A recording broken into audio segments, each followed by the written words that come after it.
A very good evening to everyone. It's my pleasure to welcome each one of you to today's virtual meet on Samvidhan Divas. Samvidhan Divas, also known as National Law Day, which is celebrated every year on 26th of November to commemorate the adoption of Constitution of India. It is marked tribute to Dr. B.R. Ambedkar, who had played an important role in framing the Indian Constitution. So, to begin with, firstly, I would like to welcome Mr. Mailsamy K, Principal of Oxford College of Law. On behalf of RV College of Nursing, I welcome you, sir. Very good evening to all. Thank you. So, Further introduction is there? yes, sir, I'll just welcome all the guests, sir. Okay. Then I'll come back to you.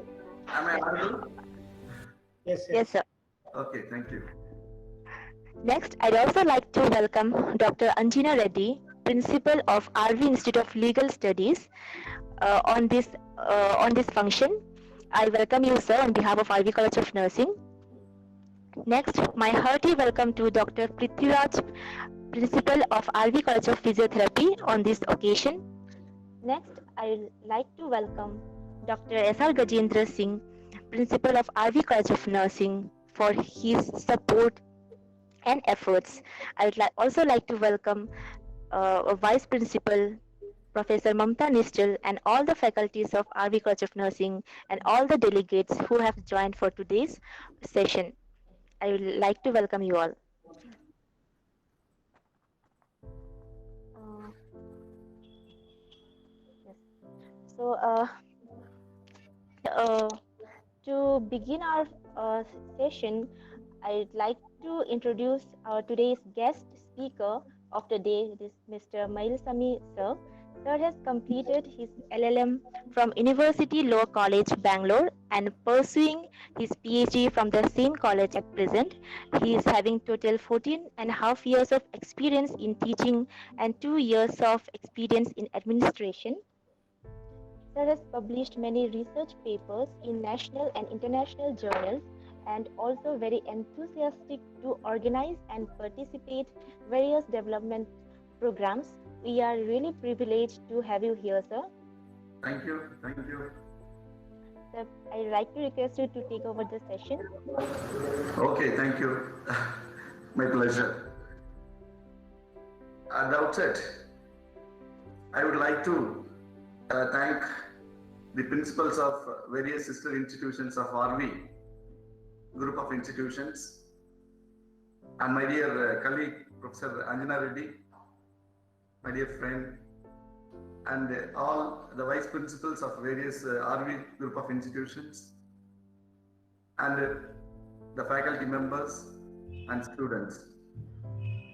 It gives me an immense pleasure today to give a small talk on the fundamental rights, the significance of fundamental rights and duties enshrined in the Indian Constitution. To say a few words about these fundamental rights and duties, every individual of this country should understand and should have the awareness about the fundamental rights guaranteed under Part 3 of the Constitution and also the duties enshrined in Part 4A of the Constitution. This is what most important thing today. Everybody in the country are keen to understand what are the various fundamental rights and the duties enshrined in the Constitution. Accordingly, our nation should go. It's an individual responsibility to be performed and obligations to be performed, and the nation should develop accordingly. And Part 3 of the Constitution provided 6 categories of fundamental rights. That is right to equality, right to freedom, right against exploitation, right to religion, then the educational and the cultural rights of minorities, and then right to constitutional remedies. There are 6 kinds of fundamental rights which has been guaranteed under the Constitution. So what are these rights? What do you mean by a fundamental right? What do you mean by a right? Without knowing what you mean by a right, you can't understand what you mean by fundamental right. So right is an interest. Then what is fundamental right? Fundamental rights are legally protected interests. So here, our Constitution is a sacred document which has legally protected some of the interests in the form of rights. For example, right to equality, right to equal opportunity, right against exploitation, right to speech and expression, right of movement, right to reside and settle anywhere in the territory of the country, right to form an association, right for assembly, right to life and personal liberty, right to education, right to wholesome environment, right against exploitation, like right against the forced labor, right against child labor, right to religion, right to profess and believe any God, profess and follow any religion or God, and certain rights are protected under the Constitution for religious and linguistic minorities. Then right to constitutional remedies whenever these rights got violated. When we say about right, we should not forget the other side of the right, that is a duty. Rights and duties are correlated, and rights and duties are both the sides of the same coin. If you roll the coin, both the sides will roll. One cannot forget duty by considering the right, and one cannot forget the right by considering the duty. So rights and duties are correlated. Rights are legally protected interest, duties are nothing but the obligations. So at the time of framing the original Constitution, adopted by Constituent Assembly in the year 1949, 26th November 1949, this fundamental duties chapter was not being framed. But in the year 1976, under 42nd Constitutional Amendment Act, has incorporated Part 4A, that is fundamental duties, because the parliamentarians and other legal experts have considered that there is a right, but there is no duty in the Constitution, so that the Constitution should recognize the duties also. In that respect, the fundamental duties chapter has been incorporated into the Constitution under 1976 Constitutional Amendment Act. To say a few words about duty, there are various duties which every individual should follow. Every citizen of this country should abide by the Constitution and shall respect the constitutional ideals and shall also respect the national flag, national anthem, and every citizen of this country shall protect the dignity of women, and every citizen of this country shall also protect and preserve the natural resources like forest, river, lakes. Every citizen of this country should also strive towards the individual development, which is the basis for collective development, and collective development will be the basis for nation development. And also, in the year 2002, there is a fundamental duty incorporated under Part 4A of the Constitution. There are 10 important fundamental duties. In addition to that, the 11th fundamental duty, which has been incorporated under Part 4A of the Constitution under 2002 Amendment Act. That is very important duty. That is the duty of a parent or a guardian to provide free and primary education for the children or the ward from the age group 6 to 14 years.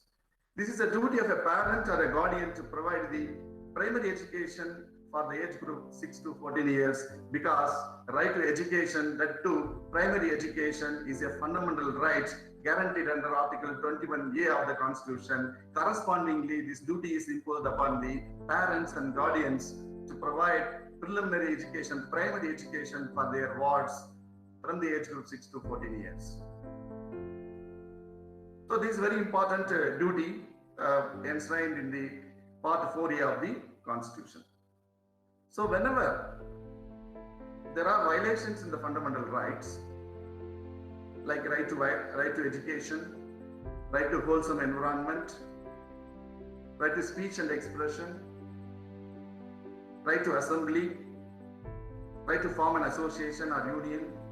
So these fundamental rights are not absolute rights.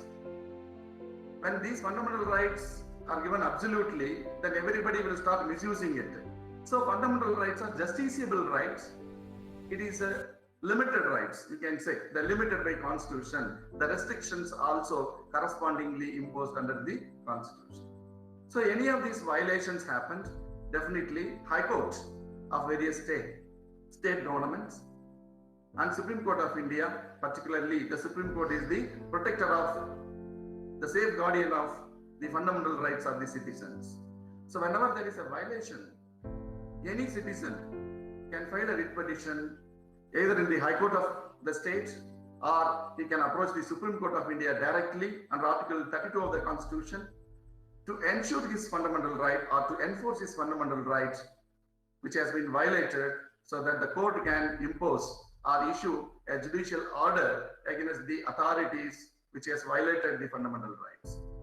But as an example, I can quote you. Some years back, one of the law students, a candidate, was applied for a law admission BA LLB course in National Law University, Bangalore. And the candidate is a girl student and she is from SCST community. She has applied for BA LLB course in National Law University, Bangalore. Though she is eligible candidate to get BA LLB seat, but his candidature was rejected by the National Law University without any reasons. And afterwards, the Advocates Association Bangalore supported her and filed a writ petition in High Court of Karnataka. And High Court of Karnataka, after hearing the case, issued a judicial order against the National Law University Bangalore to immediately admit the students for the same course. So that is a victory. Yes, everybody should be given equal importance and opportunity. It's an educational opportunity. It's a gross violation of fundamental right, that is right to education. She has enforced her right through the Advocate Association Bangalore. I have to thank them at this occasion for enforcement of her fundamental right through court of law. So the rights, various rights which has been protected under the Constitution, Part 3 of the Constitution. Correspondingly, one should not forget the duties also. So rights and duties are correlated. Everyone should respect. Yes, I have a right of wholesome environment, but by the same way, I should not forget the fundamental duty to protect my natural environment. With these few words, yes, I have to give opportunity for all the speakers to give a talk. I end my speech and I would like to thank the RV College of RV Management and various institutions, principals of various institutions and faculty members, and also the faculties, students of RV School of Nursing and other sister institutions for providing me the opportunity to speak a few words on the significance of fundamental rights and duties during this occasion. Thank you. Jai Hind, Jai Karnataka. Thank you. Thank you, sir, for sharing information with us. Yes. Now I'd like to introduce our eminent speaker, Dr. Anjana Reddy. Sir holds a doctoral degree in law from Sri Krishna Devara University, Andhra Pradesh, and sir has published in various journals. And also, sir is a founder member of Asian Association of Law Professors, and sir has been awarded with many prestigious awards such as Yuvakara Ashakiran Prashasti and Bengaluru and Samaja Ratna by Crime Control Force and Chevron Foundation. We are really privileged to have you here, sir.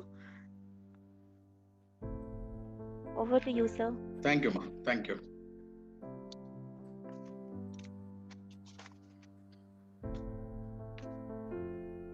I'm audible? Hello? Yes, sir. Yes, sir. Yes, sir. Good afternoon, one and all. Especially my special thanks to the nursing college principal and my one of my good friend, Professor Mail Swami sir is here today. Thank you, sir. Thank you. Welcome to our Thank RV you. web. We are meeting virtually. Thank you, sir. Thank you. Very nice to see you by online once again.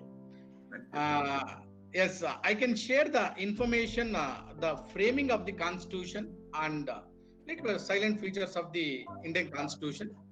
In this regard, especially one of my friend is already mentioned, the most important part of the Constitution that is called as fundamental rights and the fundamental duties.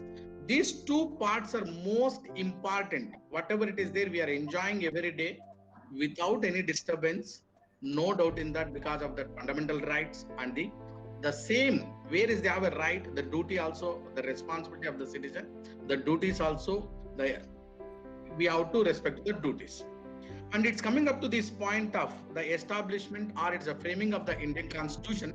Constitution Day, also known as Samvidhan Divas, is celebrated in our country on 26th November every year. To commemorate the adoption of the Constitution of India on 26th November 1949, the Constituent Assembly of India adopted the Constitution of India, which came into effect from 26 January 1950. This now what we are organizing or what we can call as a Samvidhan Divas, this is a recent development. The Ministry of Social Justice and Empowerment on 19 November 2015 notified the decision of the Government of India to celebrate the 26th day of November every year as called as Constitution Day. Later on, how it is established this Constitution? The Constitution of India as framed by the Constituent Assembly set up under the Cabinet Mission Plan of 1946. The Assembly held its first meeting on December 9, 1946 and elected Dr. Sachidananda Sinha as the oldest member of the Assembly as provisional president. Later on December 11, 1946, the Assembly elected Dr. Rajendra Prasad as a permanent chairman of this committee. After that, everyone knows that everyone is called as, if it is called as Constitution in the sense, an Ambedkar. Then in the simultaneously, the Constituent Assembly set up 13 committees for framing the Constitution, including drafting committee under the chairmanship of Dr. Ambedkar. On the basis of the reports of these committees, a draft of the Constitution was prepared by 7 members draft committee. Later on, it is the longest written Constitution in the world, containing 395 articles, 22 parts, schedules.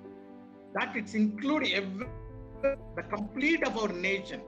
What is the nation? In the schedules, they mention it, the state, central, each and everything they are mentioned to the about our nation. After that, the Constitution of India was not typist, printed, but was unwritten and calligraphic on both English and Hindi. It was entirely handcrafted by the artist of Shantiniketan under the guidance of Acharya Nandal Bose. With this calligraphy text done by Prem Bihari Naren Rizda in Delhi. The original copies of the Constitution of India are kept in the especially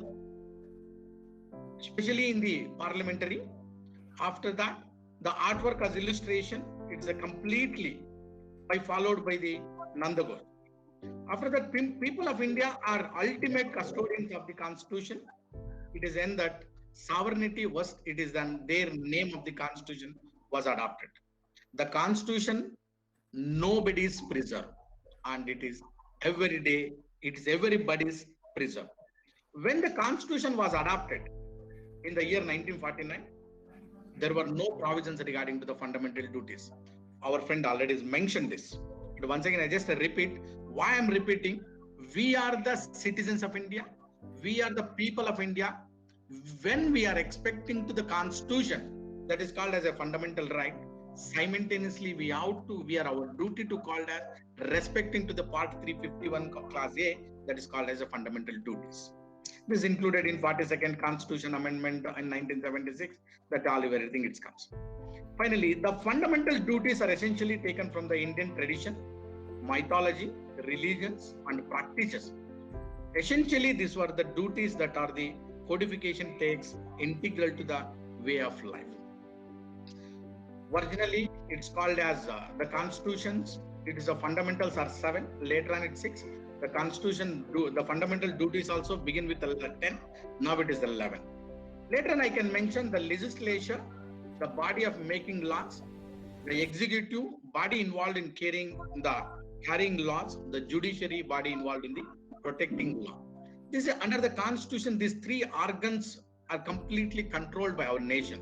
One is making law by legislature, the controlling, that's carrying by the executive, and finally protecting that by the judiciary. And it's coming up to the silent features of the Indian Constitution. If it is there, law colleges everyone knows, but it's in the other than law college I mentioned it's the key silent features of our Indian Constitution. Number 1 is called as single constitution for both union and states.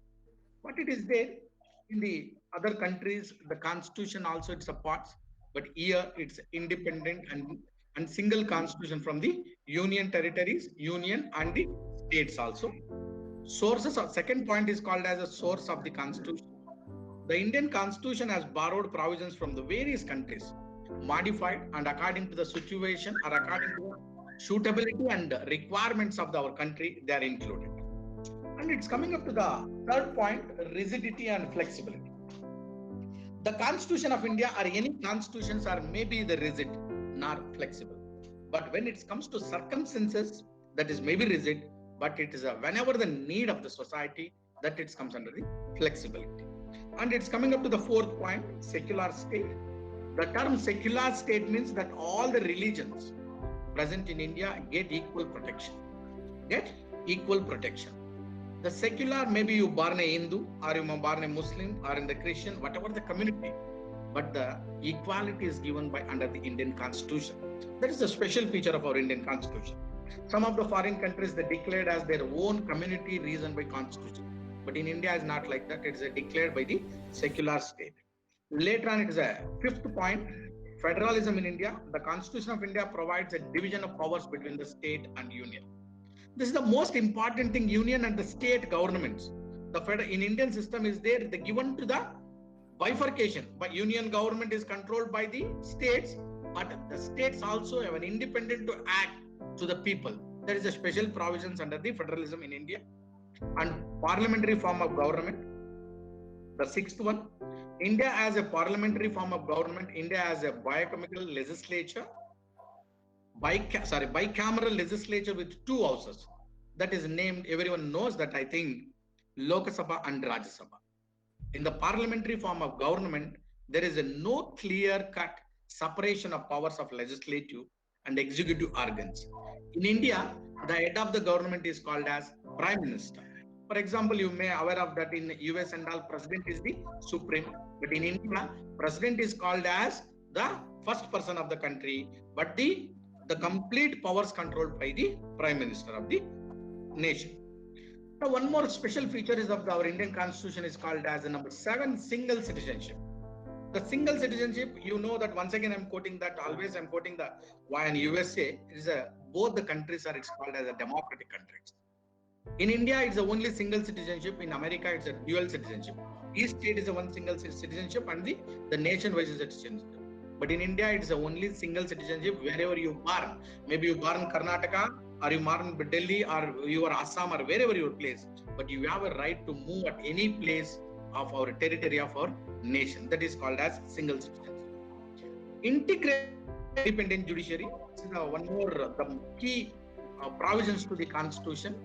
When it is a legislature, when it is an executive, any problems arise, or the common people rights, what we can call as a fundamental rights, when we have an infringed and that moment, immediate right, that is we are entering into the judiciary. Judiciary is an absolute independent powers. Maybe some cases you may not accept this point, but no doubt in that, as per the constitutional orders, the judiciary is an independent in our India. And it's coming up to the 9th one. directive principles of state policy. This is the state powers. What we can call it as part 4, article 36 to 50 of the constitution mentions the directive principles of state policy. These are non-gestable in nature and they broadly classified into socialistic, Gandhian and liberal intellectual. This is called as the special provision of our part 4. And coming up to the fundamental duties, our friend already, Miles Swamin sir already mentioned fundamental duties and rights. I cannot repeat here. And universal adult franchises, when the age years, the boy have a right to enter into any religion or according to himself. And finally, that is called as a 12th point, emergency provisions. This is the most important. You may be heard. Of course, some of them we may not born in that moment. In the 1970s, the emergency provisions are declared. Emergency provisions by the Prime Minister. But this, what I am mentioning here, emergency provisions, the President is empowered to take certain steps to tackle any extraordinary situation to maintain the sovereignty, security, unity, and integrity of the nation.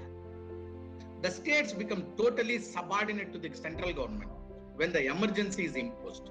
According to the need, an emergency can be imposed in the parts of the whole of the country.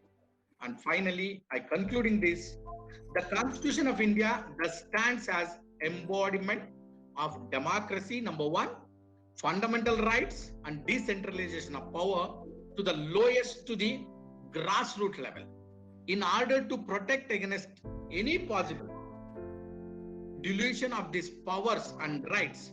It has set up the Supreme Court of function as the guardian of the Constitution, with the power to invalidate any legislation or executive act if it violates the Constitution and thus affirms, enforce the supremacy of the Constitution.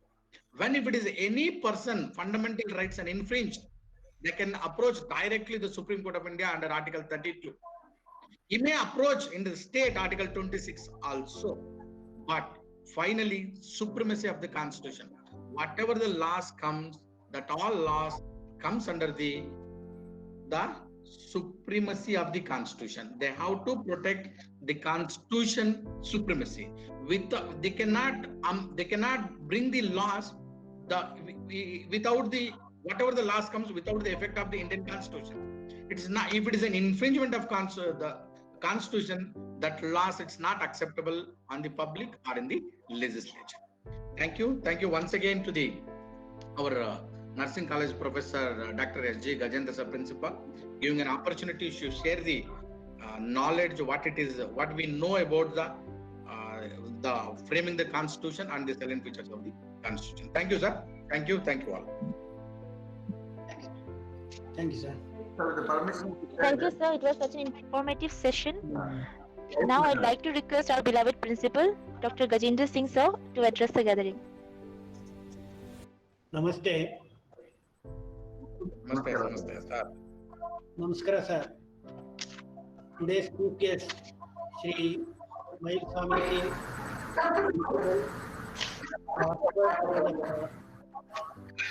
and today's guest speaker, Dr. Anjana Reddy sir, Principal RV Legal Studies, and Dr. Prithviraj sir, Principal of Nursing College of Physiotherapy. My dear faculty members, admin staff and students. In the post-independent Indian history, today's 26th day of November of every year has its own importance in celebrating the Indian National Constitution. And also it is referred as Rashtriya Samvidhan Divas or National Law Day in commemoration of adoption of our Indian Constitution, and it came into effect on 26th January 1950. And it must be known to every citizen of India, and we are proud of our Constitution as it promises governance through the rule of law. The Indian Constitution is the supreme law and it helps to maintain the integrity in the society and to promote the unity among the citizens to build a great Indian nation, so that the Indian Constitution is essential to promote the harmony of our Indian nation. From the day of adoption and enactment of a Constitution from 26 November 1949, it has brought social, economic, and political equality, fraternity, justice, and liberty among all citizens living in democratic Republic of India. So on this day, reading the preamble of Indian Constitution is an important part of the Constitution Day celebration, and reaffirming our commitment to uphold its ideology. Our Indian Constitution is world famous and longest constitution which lays down the detailed framework of fundamental and political code, power, procedures, and duties of the government, and also sets out the fundamental rights, directive principles, and duties of each and every Indian citizen.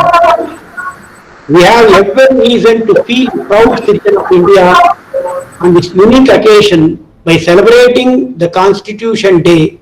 I take this opportunity to thank the founding fathers, framers of the Constitution, that is Dr. B.R. Ambedkar, Dr. Rajendra Prasad, Shri Jawaharlal Nehru, Shri Rajgopalachari, Shri Sardar Vallabhbhai Patel, and many more to count on for this document, who spent great deal of the time and energy in giving shape to this supreme lex, which was to guide the future destination of our country.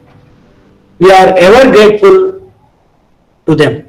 So on this day, let's acknowledge their contributions and also enlightening our youths, students of nursing fraternity, with the values of imbibed in Constitution.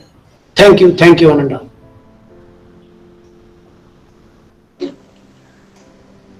Thank you, sir. Next, I'd like to request our Vice Principal, Professor Mamta Nischal, for addressing. Good evening, Professor K. Mahil Swami sir, Principal Oxford College of Nursing, Dr. Anjana Reddy sir, Principal RV Institute of Legal Studies, Dr. Gajendra Singh sir, Principal RV College of Nursing, my colleagues and my dear students. First and foremost, I'm not a right person to speak on this platform, but still I'll try to make an attempt, and kindly excuse me, I may not be able to on the video because I'm not in a very formal setting. My dear students, yesterday in the class, I was discussing about, I was telling, just imagine the society if there was no law. If there were no law to protect the citizens, what would have happened to the society? And I said it would have been in a chaos, like, people would have not behaved as a human being, and, there would have been many crimes happening. So we were discussing on various roles what a nurse can play in the hospital, and one of the important role I said is nurse can play as an advocate. So students were so surprised, how come nurse can be an advocate? So I said, see, what are the rights of the patient we should know. Now in the scenario of COVID-19, we have seen so many cures happening throughout the world. So what is the patient's rights? What are they?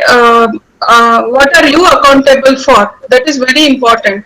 So how, as a nurse advocate is a very important role what a nursing student should know. Like once she enters into the nursing profession, what is she supposed to, what are the work she is responsible for, or what is she accountable for. So first thing what we are supposed to do is ensure the safety of the patient. Patient is safe. How they are safe in the healthcare facility. definitely healthcare facility or the hospital is not their house or their home. So when they enter into the hospital, they come with lot of anxieties. So how are you going to ensure the safety of the patient when they are in the hospital, when they are discharged, by communicating or by giving all the information what is required for the patient, and see that the arrangements are made at home so that the patient is safe once he or she returns to home. Second is give patient a voice. See, many patients, when they are admitted in the hospital, they may not be able to speak. They may not be able to convey. They may not be able to understand what the doctors are speaking or the physician is speaking, because many times the terminologies what the doctors or the physician uses, it will be like, you know, Greek and Latin for the patient. So how are you going to translate that in a very simple term, and how are you going to convey the concerns of the patient to the physician? Third is how will you educate the patient?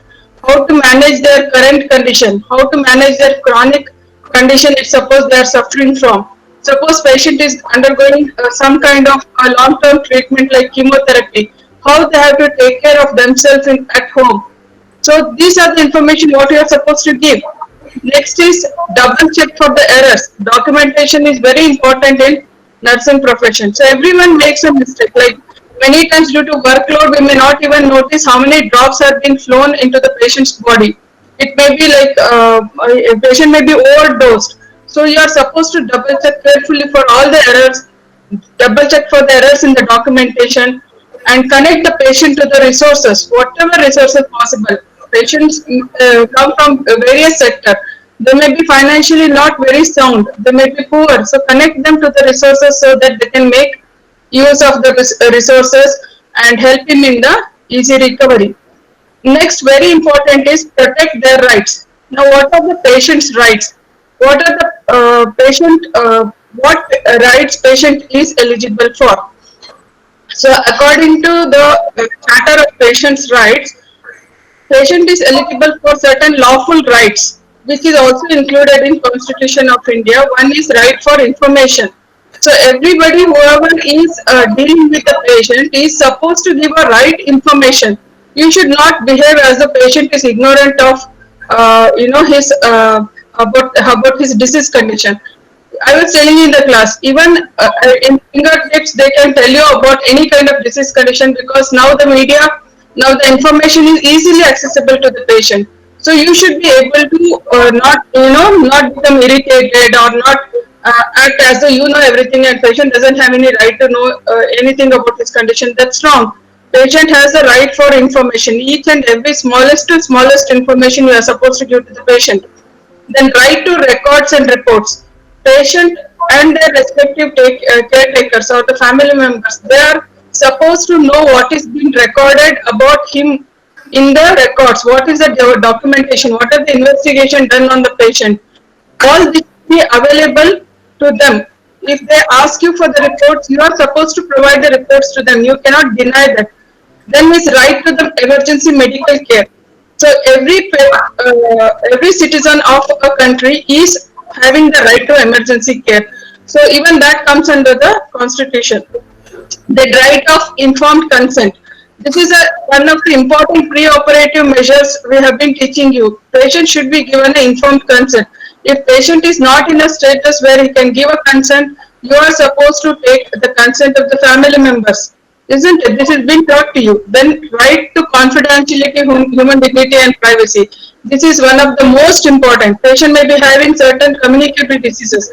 Patient may be suffering with certain sexually transmitted diseases. So don't make it a concern of gossip. You are not supposed to do that. You are supposed to maintain the privacy of the patient. You are supposed to, every procedure when we teach, we tell you, maintain the privacy of the patient. Treat him like a human being. He is not an animal. Why? You want to give injection. You are just bothered about your work. You just go and prick. That is not going to happen.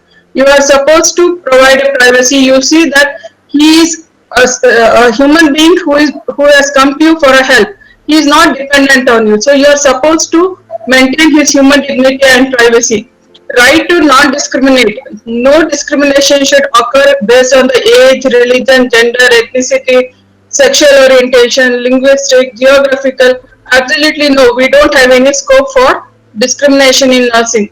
Then right to safety and quality care according to the standard. Whatever is the standard set by the policies and by the healthcare sector, you are supposed to maintain that. Right to choose alternative treatment option if available. If suppose a person is suffering with the cancer, they feel no, I don't want to go for allopathy, I'll go for Ayurvedic. I feel homeopathy is much better. You cannot say no, no, no. You're not supposed to do that. You be here. No, you're not supposed to do that. Patient has a right to choose the alternative treatment. Right to have a second opinion. He can go to any doctors to get it checked, or he can go to any health sector where he can get it checked. Then right to transparency in rates and care according to the prescribed rates wherever relevant. So you are supposed to reveal the rates. What are, how much is it being charged for that? So now you could have heard recently COVID test. Few of them were charging 3,000, 4,000. Few were charging only 900. Few were charging 1,500. Why so much of discrepancies? So you should make him aware what is his right, what is the right price he is being charged for. Then right to choose the source of obtaining medicines. Yes. Then right to proper referral and transfer. So if you are planning to transfer him to some other hospital, then give him the information why he is being transferred to the other hospital. What is the need? See, always we need to work for his benefit. So you have to inform him like why he is being transferred. Then right to have a protection for patients if they are involved in the clinical trials. If you are getting the patient involved in the clinical trials, how much are you protecting his rights? That is very important. Right to protection of participants involved in any paramedical and health research. Right to be discharged. This is the last one. Right to be discharged and right to receive the body of the deceased person from the hospital. Right to have a patient education. Right to be heard and seek the redressal forms. All these are the basic rights of the patient which we need to be aware of. So these are the things which are more relevant for us, which also comes under Indian Constitution. And I really thank the organizers for giving me an opportunity to speak about to do a small contribution from my side. Thank you so much, sir. Thank you, Shashi. Thank you, Tim.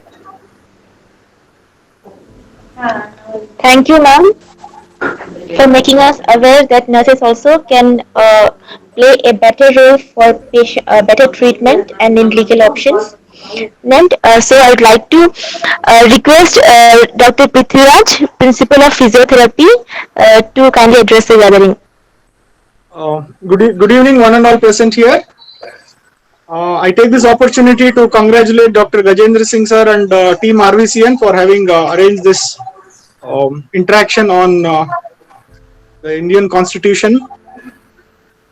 Ever since I was a student in my high school, there was a keen interest in the subject of civics, which enabled me to understand the concept of how the Constituent Assembly subsequently provided us this wonderful constitution, which is a mixed constitution, and how the constitution was envisaged by its creators as a tool of empowerment of the most downtrodden people in the society.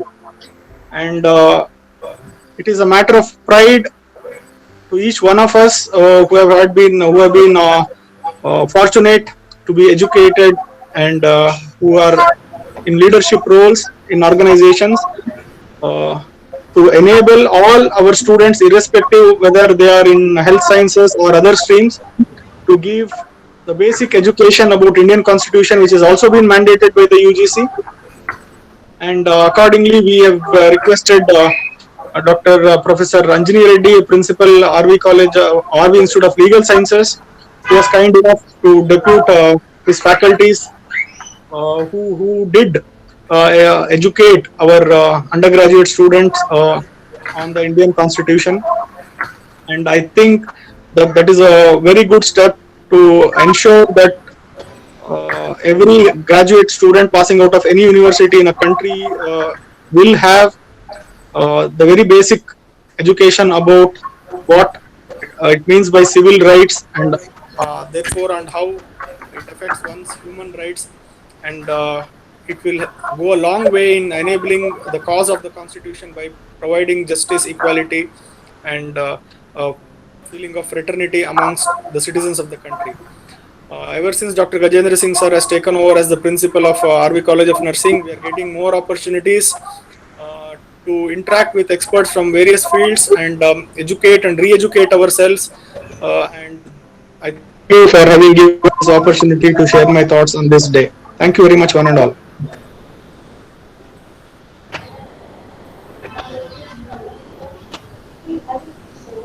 Thank you so much, sir. Next, I'd like to request Mrs. Shashikala K to recite the preamble of Indian Constitution. Thank you, Ms. Superior, and good evening to one and all who have been on this webinar session. Now, I request all the students and the participants to mute yourself and also recite the Indian Constitution preamble, which I am going to verbally say it out. Please mute yourself and please repeat it again. So, I'll just begin.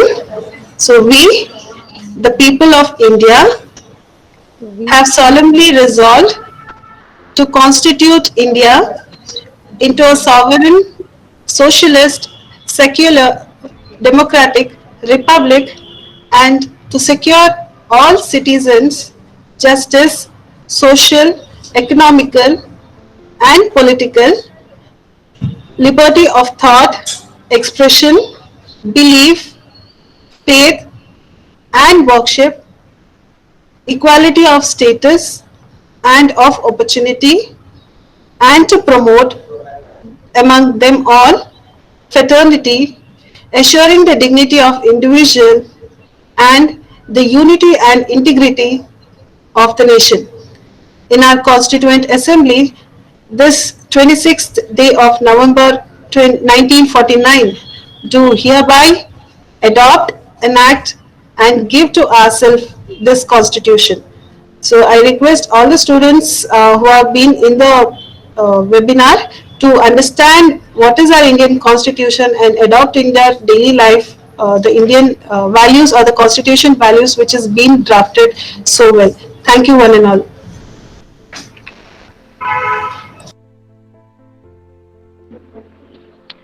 Thank you, ma'am. So I'd like to ask whether any participants are having any questions, then they can put in the chat box or they can raise their queries.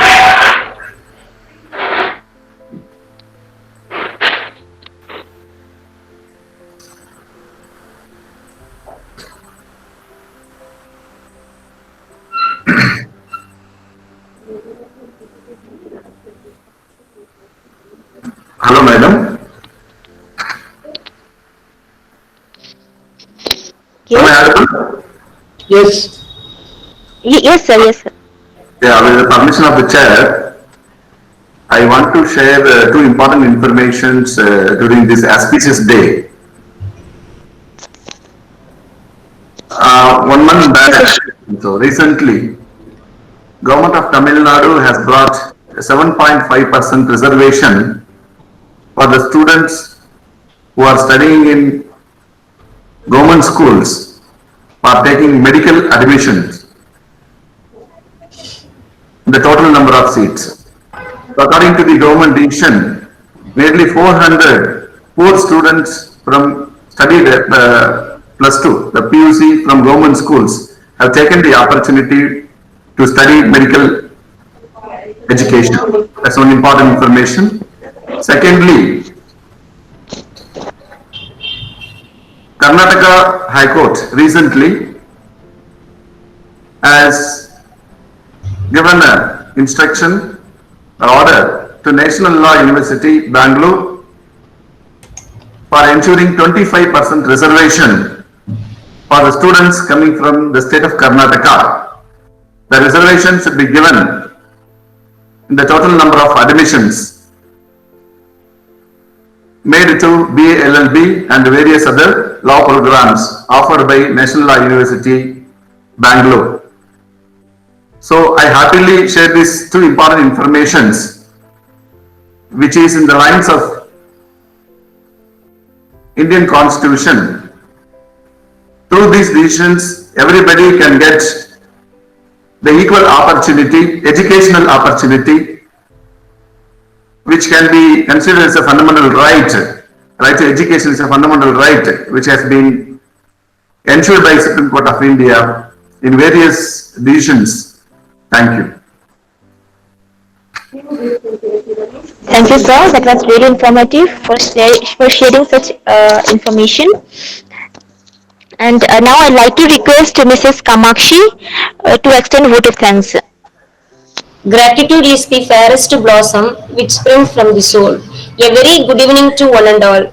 I feel honored and privileged having an opportunity to offer vote of thanks on this memorable occasion on Constitution Day. It is my utmost privilege to thank Mr. Mailsamy, Principal, Oxford College of Nursing, for inspiring the students with your motivational words. Thank you, sir. I extend a heartfelt gratitude to Mr. Anchana Reddy, Principal, RB Institution of Legal Study, for your valuable words, sir. Thank you, sir. I also extend a heartfelt gratitude to Mr. Prithviraj, Principal, RB College of Physiotherapy, for his esteemed presence on this special occasion. Thank you, sir. I would like to acknowledge my gratitude to our principal, Dr. S.R. Gajendra Singh, for his valuable guidelines in successful completion of this program. Thank you, sir. I also extend a heartfelt gratitude to Mrs. Mamta Nishral, Vice Principal, RB College of Nursing, for your valuable words, ma'am. Thank you, ma'am. I must mention our deep sense of appreciation to all students for their active participation in making this program a successful one. Thank you, students. To conclude, I thank everyone for being with us throughout the program and making it successful one and memorable one. Thank you, everyone. Once again, I thank